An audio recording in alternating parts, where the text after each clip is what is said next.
সূরা আশ-শুআরা। রহমান রহিম আল্লাহ তাআলার নামে। সিন মিম। এ হচ্ছে সুস্পষ্ট গ্রন্থের কতিপয় আয়াত। হে নবী, মনে হচ্ছে তুমি তোমার জীবনটাই ধ্বংস করে দেবে। কেন তারা ঈমান আনছে না সে দুঃখে। অথচ আমি চাইলে এদের উপর আসমান থেকে এমন একটি নিদর্শন নাজিল করতে পারি যা দেখে তাদের গর্দান তার দিকে ঝুঁকে পড়বে। যখনই দয়াময় আল্লাহ তাআলার কাছ থেকে এদের কাছে কোনো নতুন উপদেশ আসে, তখনই তারা তা থেকে মুখ ফিরিয়ে নেয়। এরা যেহেতু আল্লাহর আযাব অস্বীকার করেছে, তাই অচিরেই তাদের কাছে সে আযাবের প্রত্যক্ষ বিবরণ এসে হাজির হবে, যা নিয়ে তারা ঠাট্টা বিদ্রূপ করত। এরা কি জমিনের দিকে নজর করে দেখে না আমি কত কত ধরনের উৎকৃষ্ট জিনিসপত্র তাতে উৎপাদন করাই? নিশ্চয়ই এর মাঝে আমার সৃষ্টি কৌশলের নিদর্শন ছড়িয়ে আছে, কিন্তু তাদের অধিকাংশ মানুষ তা বিশ্বাসই করে না। তোমার মালিক অবশ্যই পরাক্রমশালী ও পরম দয়ালু। হে নবী, তুমি তাদের সে সময়কার কাহিনী শোনাও যখন তোমার মালিক মূসাকে ডাকলেন ইসলামের দাওয়াত নিয়ে, যেন জালেম জাতির কাছে যায় যেন ফেরাউনের জাতির লোকদের কাছে। তারা কি আমার ক্রোধকে ভয় করে না? সে বলল, হে আমার মালিক, আমি আশঙ্কা করছি তারা আমাকে মিথ্যা সাব্যস্ত করবে। তাছাড়া আমার হৃদয় সংকীর্ণ হয়ে আসছে, আমার জিহ্বা ভালো করে কথা বলতে পারে না। এমত অবস্থায় আমার সাহায্যের জন্য তুমি হারুনের কাছে নবুত পাঠাও। তাছাড়া আমার উপর তাদের আগে থেকেই একটা অপরাধের অভিযোগ আছে, তাই আমি ভয় করছি এখন তারা সে অভিযোগে আমাকে মেরেই ফেলবে। আল্লাহ তাআলা বললেন, না, তা কখনো হবে না। আমার আয়াত নিয়ে তোমরা উভয়ই তার কাছে যাও। আমি তো তোমাদের সাথেই আছি, আমি সবকিছু শুনতে পাই। তোমরা দুজন যাও ফেরাউনের কাছে। অতঃপর তোমরা তাকে বলো, আমরা সৃষ্টিকুলের মালিক আল্লাহ তাআলার প্রেরিত রাসূল, তুমি বনী ইসরাইলদের আমাদের সাথে যেতে দাও। ফেরাউন এসব শুনে বলল, হে মূসা, আমি কি তোমাকে আমাদের তত্ত্বাবধানে রেখে লালন পালন করিনি? তুমি কি জীবনের বেশ কয়েকটি বছর আমাদের মধ্যে অতিবাহিত করনি? তখন তোমরা যা কিছু করার ছিল তা তুমি ঠিক মতোই করেছ। তুমি তো দেখছি ভারী অকৃতজ্ঞ মানুষ। হ্যাঁ, আমি তখন সে কাজটি একান্ত না জানা অবস্থায় করে ফেলেছি। অতঃপর যখন আমি তোমাদের কাছ থেকে প্রতিশোধের ব্যাপারে ভয় পেয়ে গেলাম, তখন আমি তোমাদের এখান থেকে পালিয়ে গেলাম। তারপর আমার মালিক আমাকে বিশেষ জ্ঞান দান করলেন এবং আমাকে রসুলদের দলে শামিল করলেন। আর তুমি তোমার রাজ পরিবারের সে অনুগ্রহ যার বোঝা তুমি আজ আমার উপর রাখার প্রয়াস পেলে, তার মূল কারণ এটাই ছিল যে তুমি বনী ইসরায়েলদের নিজের গোলাম বানিয়ে রেখেছিলে। ফেরাউন বলল, সৃষ্টিকুলের মালিক আবার কে? তিনি হচ্ছেন আসমান সমূহ ও জমিনের এবং এ উভয়ের মধ্যবর্তী স্থানে যা কিছু আছে তার সব কিছুর মালিক। কত ভালো হতো যদি তোমরা বিশ্বাস করতে। ফেরাউন তার আশেপাশে যারা বসা ছিল তাদের বলল, তোমরা কি শুনছ মূসা কি বলছে? সে বলল, তিনি তোমাদের মালিক এবং তোমাদের পূর্বপুরুষদেরও মালিক। ফেরাউন তার দলবলকে বলল, তোমাদের কাছে পাঠানো তোমাদের রসুল হচ্ছে আসলেই এক বদ্ধ পাগল। সে বলল, তিনি পূর্ব পশ্চিম উভয় দিকের মালিক, আরো মালিক এদের উভয়ের মাঝখানে যা কিছু আছে সে সব কিছুরও। কত ভালো হতো যদি তোমরা অনুধাবন করতে। সে বলল, হে মূসা, যদি তুমি আমাকে বাদ দিয়ে অন্য কাউকে মাবুদ হিসেবে গ্রহণ করো, তাহলে আমি অবশ্যই তোমাকে জেলে ভরব। সে বলল, আমি যদি তোমার সামনে নবুয়তের সুস্পষ্ট কোনো দলিল প্রমাণ হাজির করি, তবুও কি তুমি এমনটি করবে? সে বলল, যাও নিয়ে এসো সে দলিল প্রমাণ, যদি তুমি তোমার দাবিতে সত্যবাদী হও। অতঃপর সে তার লাঠি জমিনে নিক্ষেপ করল। তৎক্ষণাৎ তা একটি দৃশ্যমান অজগর হয়ে গেল। দ্বিতীয় নিদর্শন হিসেবে সে বগল থেকে তার হাত বের করল, সাথে সাথেই তা দর্শকদের সামনে চমকাতে লাগল।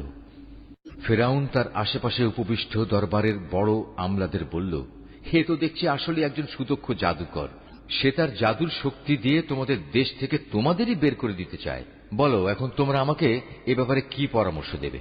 তারা বলল, আমাদের মতে তুমি তাকে ও তার ভাইকে কয়েকদিনের অবকাশ দাও এবং এ সুযোগে তুমি শহরে বন্দরে জাদুকরদের নিয়ে আসার ফরমান দিয়ে সংগ্রাহকদের পাঠিয়ে দাও। তাদের বলে দাও তারা যেন প্রতিটি সুদক্ষ জাদুকরকে তোমার সামনে এনে হাজির করে।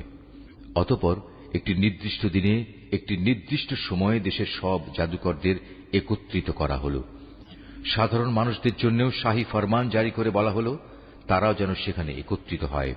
এ আশা নিয়ে আজ সবাই আসবে যে যদি জাদুকররা আজ বিজয়ী হয়, তাহলে আমরা মুসাকে বাদ দিয়ে তাদের অনুসরণ করতে পারব। তারা ফেরাউনের সামনে এসে বলল, আমরা যদি আজ জয়লাভ করি তাহলে আমাদের জন্য পর্যাপ্ত পুরস্কার থাকবে তো? সে বলল, হ্যাঁ, তা তো অবশ্যই। তেমন অবস্থায় তোমরাই তো হবে আমার ঘনিষ্ঠ জন। মোকাবেলা শুরু হয়ে গেলে মুসা তাদের বলল, হ্যাঁ, তোমরাই আগে নিক্ষেপ করো যা কিছু তোমাদের কাছে নিক্ষেপ করার আছে। অতঃপর তারা তাদের রশি ও লাঠি মাটিতে ফেলল এবং তারা বলল, ফেরাউনের ইজ্জতের কসম, আজ অবশ্যই আমরা বিজয়ী হব।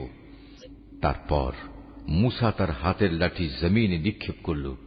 সহসা তা এক বিশাল অজগর হয়ে তাদের জাদুর অলীক সৃষ্টিগুলোকে গ্রাস করতে লাগল। অতঃপর ঘটনার আকস্মিকতা জাদুকরদের সাজদাবনত করে দিল।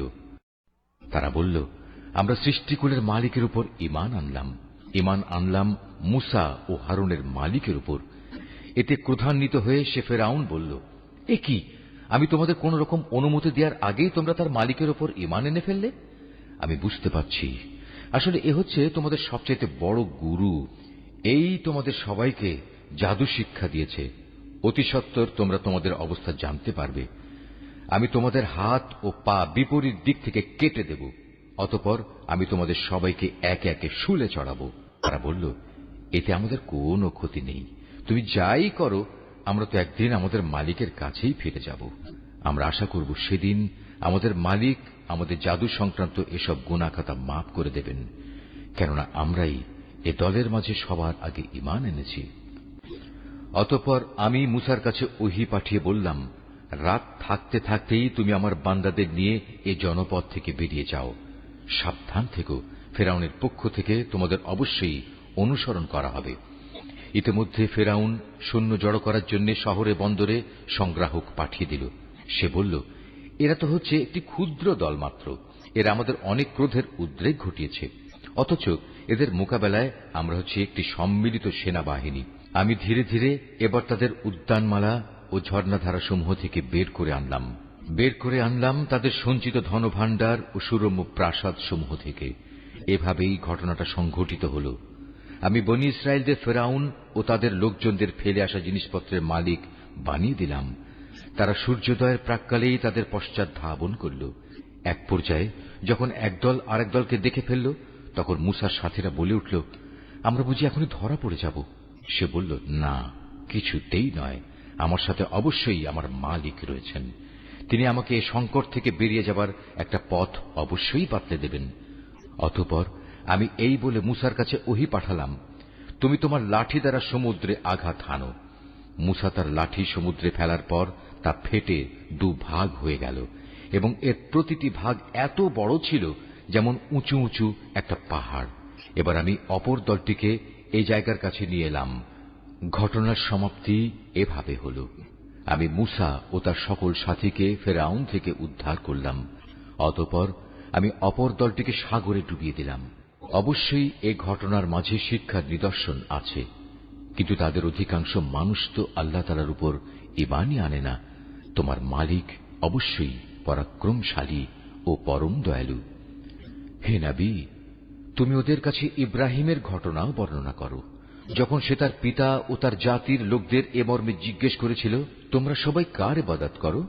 তারা বলল, হ্যাঁ, আমরা মূর্তির ইবাদত করি। নিষ্ঠার সাথেই আমরা তাদের ইবাদতে মগ্ন থাকি। সে বলল, বলো তো, তোমরা যখন তাদের ডাকো, তারা কি তোমাদের কোনো কথা শুনতে পায়? অথবা তারা কি তোমাদের কোনো উপকার করতে পারে, কিংবা পারে কি তোমাদের কোনো ক্ষতি করতে? তারা বলল, না, তা পারে না। তবে আমরা আমাদের বাপদাদাদের এরূপে এদের ইবাদত করতে দেখেছি। সে বলল, তোমরা কি কখনো তাদের ব্যাপারটা একটু চিন্তা ভাবনা করে দেখেছো, যাতে তোমরা ইবাদত করো? তোমরা নিজেরা যেমনি করছো, তোমাদের আগের লোকেরাও তেমনি করেছে। এভাবে যাদের ইবাদত করা হচ্ছে তারা সবাই হচ্ছে আমার দুশমন। তবে সৃষ্টিকুলের মালিক ছাড়া তিনি আমার বন্ধু। তিনি আমাকে পয়দা করেছেন, অতঃপর তিনি আমাকে অন্ধকারে চলার পথ দেখিয়েছেন। তিনি আমাকে আহার্য দেন, তিনি আমার পানীয় সরবরাহ করেন। আর আমি যখন রোগাক্রান্ত হই, তখন তিনি আমাকে রোগ মুক্ত করেন। তিনি আমার মৃত্যু ঘটাবেন, তিনি আমাকে আবার নতুন জীবন দেবেন। শেষ বিচারের দিন তাঁর কাছ থেকে আমি এ আশা করব, তিনি আমার গুনাহসমূহ মাফ করে দেবেন। অতঃপর ইব্রাহিম দোয়া করল, হে আমার মালিক, তুমি আমাকে জ্ঞান দান করো এবং আমাকে তোমার নেককার মানুষদের সাথে মিলিয়ে রেখো এবং আগামী প্রজন্মের কাছে তুমি আমার স্মরণ অব্যাহত রেখো। আমাকে তুমি তোমার নেয়ামতে ভরা জান্নাতের অধিকারীদের মধ্যে শামিল করে নিও। আমার পিতাকে হেদায়েতের তৌফিক দিয়ে তুমি মাফ করে দাও, কেননা সে গুমরাহীদের একজন। আমাকে তুমি সেদিন অপমানিত করো না যেদিন সব মানুষদের পুনরায় জীবন দেয়া হবে। সেদিন তো কারো ধন সম্পদ কাজে লাগবে না, না সন্তান সন্ততি কারো কাজে আসবে। অবশ্য যে আল্লাহর কাছে একটি বিশুদ্ধ অন্তর নিয়ে হাজির হবে তার কথা আলাদা। সেদিন জান্নাতকে পরহেজগার লোকদের একান্ত কাছে নিয়ে আসা হবে এবং জাহান্নামকে গুনাহগারদের জন্য উন্মোচিত করে দেয়া হবে। তখন তাদের বলা হবে, বলো এখন কোথায় তারা, দুনিয়ার জীবনে যাদের তোমরা ইবাদত করতে, যাদের তোমরা আল্লাহ তাআলাকে বাদ দিয়ে ইবাদতের জন্য ডাকতে? আজ তারা তোমাদের কোন রকম সাহায্য করতে পারবে কি? না তারা নিজেদের আল্লাহর আযাব থেকে আজ বাঁচাতে পারবে? অতঃপর যাদের তারা মাবুদ বানাত, তারা এবং গুমরা মানুষ যারা তাদের ইবাদত করত, সবাইকে সেখানে অধোমুখী করে নিক্ষেপ করা হবে। নিক্ষেপ করা হবে ইবলিসের সমুদয় বাহিনীকেও। সেখানে গিয়ে তারা নিজেরা এক মহা বিতর্কে লিপ্ত হবে এবং প্রত্যেকেই নিজ নিজ মাবুদদের বলবে, আল্লাহ তাআলার কসম, আমরা দুনিয়াতে সুস্পষ্ট গুমরাহিতে নিমজ্জিত ছিলাম। বিশেষ করে যখন আমরা সৃষ্টিকুলের মালিক আল্লাহ তাআলার সাথে তোমাদেরও তার সমকক্ষ মনে করতাম। আসলে এসব বড় বড় গুনার ব্যক্তিরাই আমাদের পথভ্রষ্ট করে দিয়েছে। হায়, আজ আমাদের পক্ষে কথা বলার কেউই রইল না। না আছে এমন কোন শরীর বন্ধু যে আল্লাহ তাআলার কাছে সুপারিশ পেশ করতে পারে। কত ভালো হতো যদি আমাদের আরেকবার দুনিয়ায় পাঠিয়ে দেয়া হতো, তাহলে অবশ্যই আমরা ঈমানদার হয়ে যেতাম। নিঃসন্দেহে এ ঘটনার মাঝেও শিক্ষার বহু নিদর্শন রয়েছে, কিন্তু তাদের অধিকাংশ লোক তো ঈমানই আনে না। নিশ্চয়ই তোমার মালিক পরাক্রমশালী ও পরম দয়ালু। নূহের জাতির লোকেরাও আমার রসুলদের মিথ্যা সাব্যস্ত করেছিল। যখন তাদেরই ভাই নূহ এসে তাদের বলল, হে আমার জাতি, তোমরা কি আল্লাহ তাআলাকে ভয় করো না? নিঃসন্দেহে আমি তোমাদের জন্য একজন বিশ্বস্ত রসুল। অতএব তোমরা একমাত্র আল্লাহ তাআলাকে ভয় করো এবং আমার আনুগত্য করো। আমি এ দাওয়াত পৌঁছানোর জন্য তোমাদের কাছে কোনো পারিশ্রমিক দাবি করি না। আমার যা পারিশ্রমিক তা তো রব্বুল আলামিনের কাছেই মজুদ রয়েছে। সুতরাং তোমরা আল্লাহ তাআলাকে ভয় করো এবং আমার আনুগত্য করো। তারা বলল, আমরা কিভাবে তোমার উপর ঈমান আনব যখন আমরা দেখতে পাচ্ছি কতিপয় নিচু লোক তোমার আনুগত্য স্বীকার করে নিয়েছে? সে বলল, ওরা কে কি কাজ করে তা আমার জানার বিষয় নয়। তাদের কাজের হিসাব গ্রহণ করা আমার দায়িত্ব নয়। এটা তো সম্পূর্ণ আমার মালিকের ব্যাপার। কত ভালো হতো এ কথাটা যদি তোমরাও বুঝতে পারতে। এটা আমার কাজ নয় যে যারা ঈমান আনবে নিম্নমানের মানুষ হওয়ার কারণে আমি তাদের আমার কাছ থেকে তাড়িয়ে দেব। আমি তো একজন সতর্ককারী ছাড়ার কিছুই নই। তারা বলল, হে নূহ, যদি তুমি এ কাজ থেকে ফিরে না আসো তাহলে তোমাকে পাথর মেরে হত্যা করা হবে। সে বলল, হে আমার মালিক, তুমি দেখতে পাচ্ছ কিভাবে আমার জাতি আমাকে মিথ্যাবাদী সাব্যস্ত করল। তুমি আমার এবং তাদের মাঝে একটা ফয়সালা করে দাও। তুমি আমাকে এবং আমার সাথে যেসব ঈমানদার মানুষরা আছে তাদের সবাইকে এদের ফিতনা থেকে উদ্ধার করো। আমি তার এ দোয়া কবুল করলাম। তাকে এবং তার সঙ্গী সাথী যারা ভরা নৌকায় তার সাথে আরোহী ছিল তাদের মহাপ্লাবন থেকে বাঁচিয়ে দিলাম। অতঃপর অবশিষ্ট লোকদের আমি ডুবিয়ে দিলাম। এই ঘটনার মাঝেও একটি শিক্ষণীয় নিদর্শন আছে, কিন্তু এদের মধ্যে অধিকাংশ লোকই তো ঈমানই আনে না। অবশ্যই তোমার মালিক, তিনি তো মহাপরাক্রমশালী এবং পরম দয়ালু। আদ সম্প্রদায়ের লোকেরাও তাদের রসুলদের মিথ্যা প্রতিপন্ন করেছিল। যখন তাদেরই একজন শুভাকাঙ্ক্ষী ভাই এসে তাদের বলল, হে আমার জাতির লোকেরা, এ কি হলো তোমাদের? তোমরা কি আল্লাহ তাআলাকে ভয় করবে না? আমি হচ্ছে তোমাদের জন্য একজন বিশ্বস্ত রসুল। অতএব তোমরা আল্লাহ তাআলাকে ভয় করো এবং আমার আনুগত্য করো। আমি তো এ কাজের জন্য তোমাদের কাছে কোনো প্রতিদান চাই না। আমার প্রতিদান তো রব্বুল আলামিন আল্লাহ তাআলার কাছে মজুদ রয়েছে। তোমরা প্রতিটি উঁচু স্থানে স্মৃতিসৌধ হিসেবে বড় বড় ঘর বানিয়ে নিচ্ছ, যা তোমরা একান্ত অপচয় হিসেবেই করছো। এমন নিপুণ শিল্পকর্ম দিয়ে প্রাসাদ বানাচ্ছ যা দেখে মনে হয় তোমরা বুঝি এ পৃথিবীতে চিরদিন থাকবে। অপরদিকে তোমরা যখন কার উপর আঘাত হানো, সে আঘাত হানো অত্যন্ত নিষ্ঠুর স্বেচ্ছাচারী হিসেবে। অতএব তোমরা আল্লাহ তাআলাকে ভয় করো এবং আমার আনুগত্য করো। তোমরা ভয় করো তাঁকে যিনি তোমাদের এমন সবকিছু দিয়ে সাহায্য করেছেন যা তোমরা ভালো করেই জানো। তিনি চতুষ্পদ জন্তু জানোয়ার সন্তান সন্ততি দিয়ে তোমাদের সাহায্য করেছেন সুরম্য উদ্যানমালা ও ঝর্ণা ধারা দিয়ে। সত্যি আমি এসব অকৃতজ্ঞ আচরণের কারণে তোমাদের জন্য একটি কঠিন দিনের শাস্তির ভয় করছি। তারা বলল, হে নবী, তুমি আমাদের কোনো উপদেশ দাও কিংবা না দাও, উভয়টাই আমাদের জন্য সমান। তোমার এসব কথা আগের লোকদের নিয়ম নীতি ছাড়া আর কিছু নয়। আসলে আমরা কখনো আযাব প্রাপ্ত হব না। অতঃপর তারা তাকে মিথ্যা সাব্যস্ত করল। আমিও তাদের সম্পূর্ণ ধ্বংস করে দিলাম। মূলত এই ঘটনার মাঝেও রয়েছে শিক্ষণীয় নিদর্শন। তা সত্ত্বেও এদের অধিকাংশ মানুষ ঈমান আনে না। নিশ্চয়ই তোমার মালিক পরাক্রমশালী, পরম দয়ালু। এভাবে সামুদ জাতীয় তাদের রসুলদের মিথ্যা প্রতিপন্ন করেছিল। যখন তাদেরই এক ভাই সালেহ তাদের বলেছিল, তোমাদের এ কি হল? তোমরা কি আল্লাহ তাআলাকে ভয় করবে না? নিঃসন্দেহে আমি তোমাদের জন্য একজন বিশ্বস্ত রসুল। অতএব তোমরা আল্লাহ তাআলাকে ভয় করো এবং আমার আনুগত্য করো।